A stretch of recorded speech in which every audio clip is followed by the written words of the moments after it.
What's up, guys? Welcome to Daily Dose of Reddit. This is your host, Zach, and today's subreddit is r/TalesFromRetail. Alright, this story's called, "But I need formula for my baby. Are you sure?" I've worked in a supermarket for 10 years. You get your share of Karens, and the only thing you can do is smile politely. But what I hated even more after an 8-hour shift and having to close up the supermarket were the customers who came in 5 to 10 minutes before closing and just do their shopping like no one wants to go home. There was a time that I was scheduled every Friday closing shift and pretty much every Saturday closing shift. The store closed at 8. We weren't open on Sundays then. Also on Saturday, we had to take out all the cash drawers and manually count all the money. We could start doing this when all the customers had left and the front and back doors were locked. So customers coming in 5 to 10 minutes before closing time and taking their sweet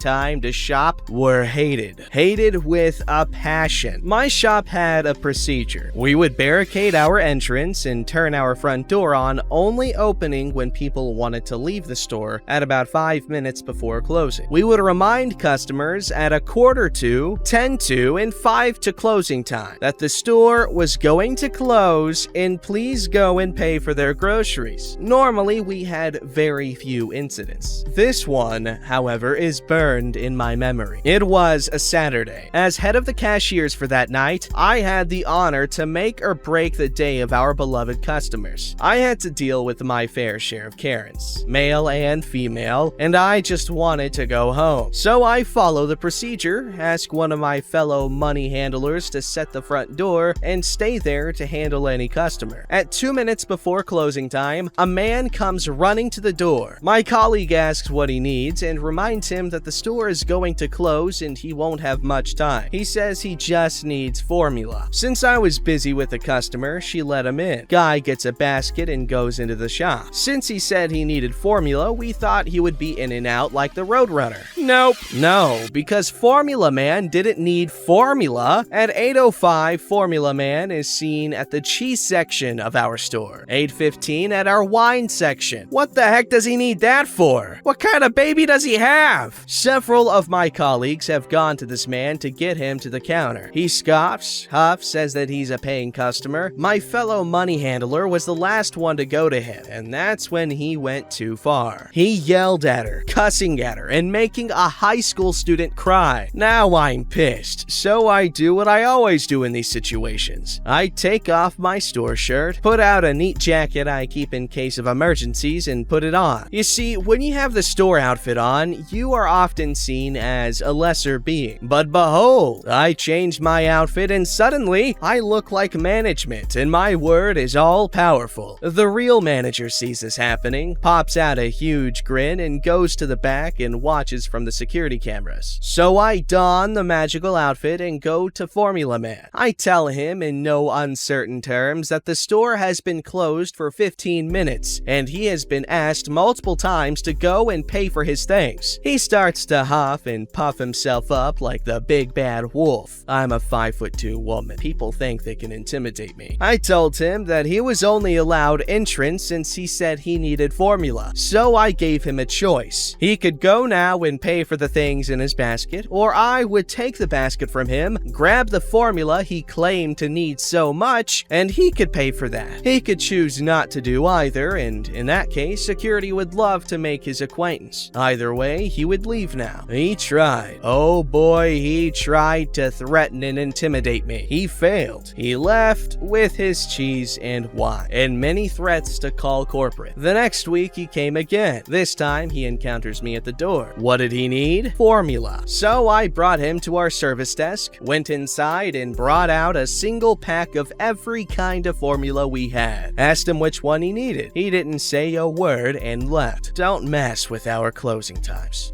This story's called I Wasn't Worth Her Attention Until Suddenly I Was. So this isn't a huge explosive Karen story, but I did find it mildly amusing how this customer had no reason to pay attention to me until it affected her in a negative way. I worked at a bookstore that has gone the way of the dinosaurs. A woman comes up to the registers with two of her friends. They're gabbing non-stop, and the lady in question doesn't even pause as she plops an armful of books on my counter. Okay, I can live with this. I don't have to make small talk. So I ring up her books. I don't remember the total now, so I'll just throw one in there. Okay, ma'am, your total is $11.50. Blah, blah, blah, blah, blah, blah, blah, blah, blah, blah. She absently pulls out a $10 bill and sort of limply tosses it in my direction. Ma'am, the total is $11.50. Do you have another $1.50? Woman barely breaks eye contact with her friend to tilt her head a tiny smidge in my direction. No. So anyway, yakety schmackety.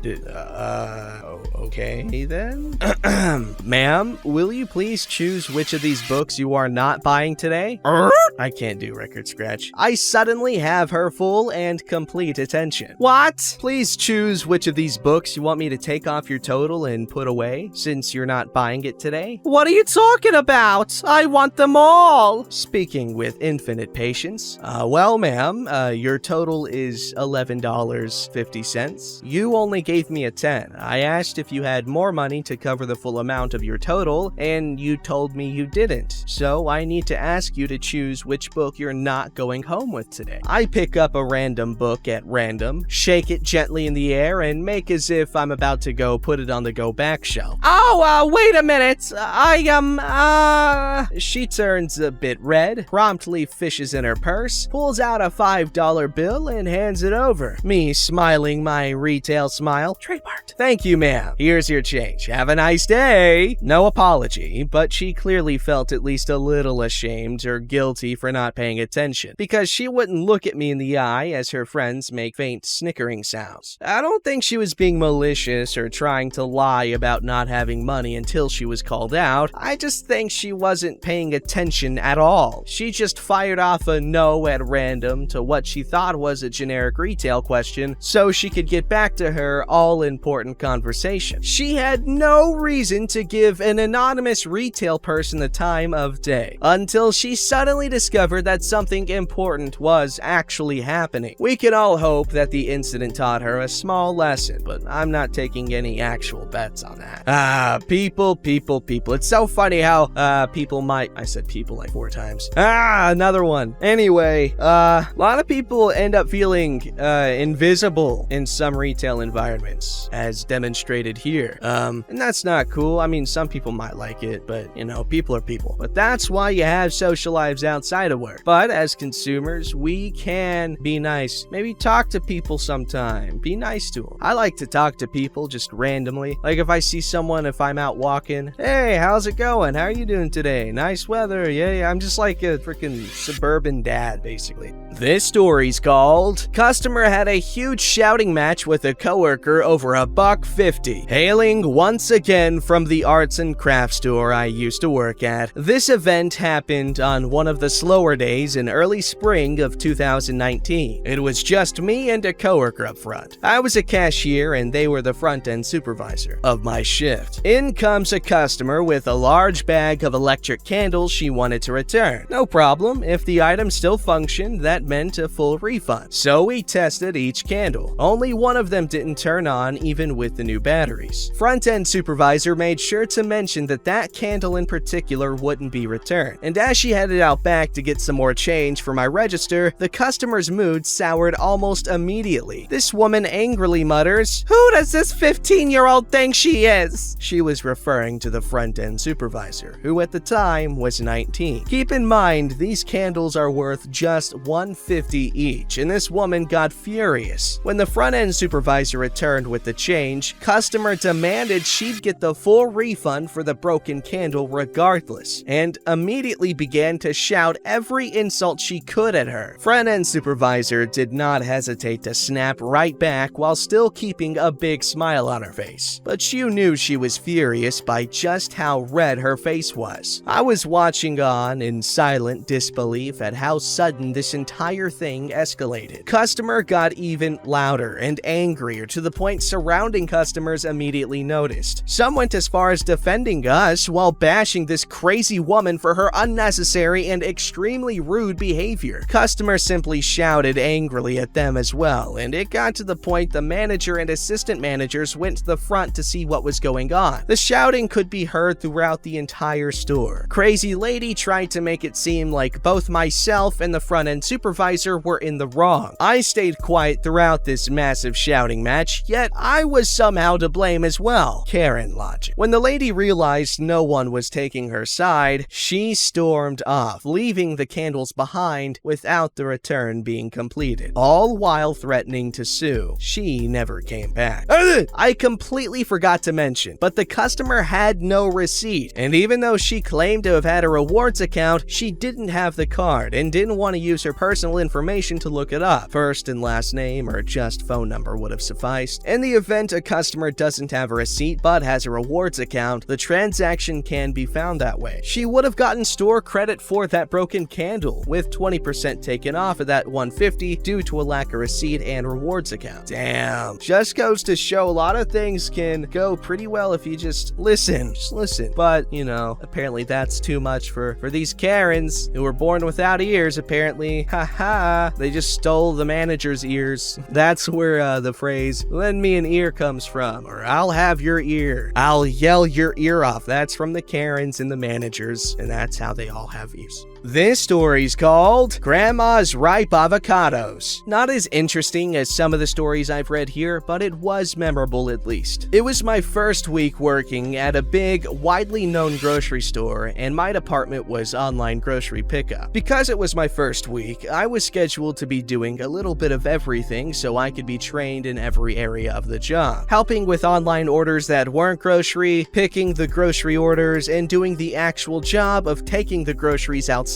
to customers. On this day in particular, it was only my first or second time actually picking out groceries without the person who was training me. I was minding my business in the produce section, trying to remember all the info crammed into my head over the span of a day and a half, when someone right next to me half shouts, "Do you work here?" I look over, scanner in one hand and produce bag in the other, and cranky grandma is staring me down. Yes. Can I help you find something?" She holds up her opaque produce bag and gestures wildly to the avocado shelf near us. "Are these ripe?" I stare at her and try to comprehend what in the fresh hell is being asked of me. I'm not an avocado farmer. I don't even like avocados. All of those avocados could be expired or rotten for all I know. I answer truthfully. I'm new, so I'm not actually sure, but I'll be happy to find that answer for you. She stares at me and goes, "I just want to know if they're ripe." I stare back for a moment and look around uncertainly until I catch the eye of my coworker, who seems to have heard what's going on. She comes over to help. "Is there something you need help with, ma'am?" Cranky grandma turns to her and shakes her opaque bag of avocados once more. "I just need to know if these are ripe." My coworker begins to answer, but before she can even get a full sentence going, cranky grandma turns to the shelf of avocados and promptly dumps out her produce bag. She turns to my coworker again. "Where are your fresh walnuts? Not bagged, fresh." At that point, I turned to go anywhere but there so I could let out my laughter in peace. I eventually learned to deal with difficult customers, but truly didn't realize how crazy people really were until my entire half a year at that awful job. You'd expect the type of person to go and buy avocados would know what avocado is ripe and what isn't. Yeah, I feel like that's just something that comes with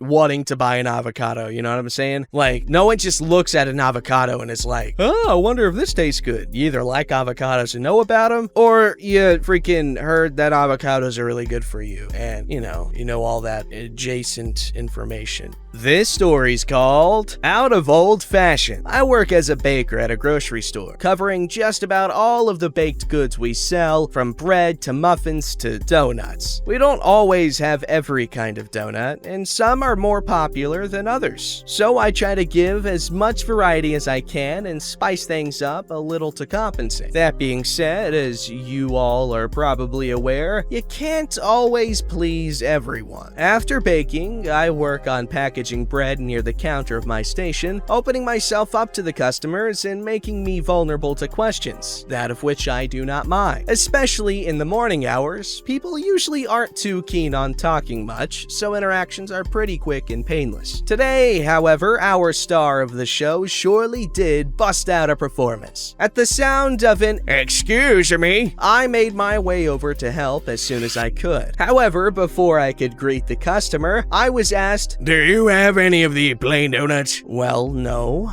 we didn't. Sadly, that's one of the more popular ones, so we were still waiting to get that restocked. Not only that, but my manager had made a point to tell me that we were out of the old-fashioned, so I apologized and broke the bad news. He didn't like this much. He began explaining to me what an old-fashioned donut looked like, and although I was completely aware already, I heard him out and apologized once again about the lack of that kind of donut in our stock. "Can you go check?" he would ask me, which would make me pause for a moment. Hypothetically speaking, if I did manage to find some old-fashioned in stock, the man would find himself waiting there for up to an hour and a half waiting for me to proof them and fry them for him. And not only was I sure this man did not want to spend any more time there than he needed to, but I didn't want to take away space from the other bakers just for one tray of donuts that I was sure we didn't have anyways. I calmly informed him of my position and how I had been adamantly insisting on a restock, to which he replied by demanding for a manager. To be frank, my shift was 3 minutes away from being over at this point, so when I gleefully fled off to retrieve a manager, I didn't bother returning to my station for any longer than I needed to clean it off. While I stood cleaning, I heard my manager tell the customer the same thing, to which the man proceeded to melt down about it in front of my manager. Night shifts can really tear at a woman's soul, so I didn't bother to witness the chaos that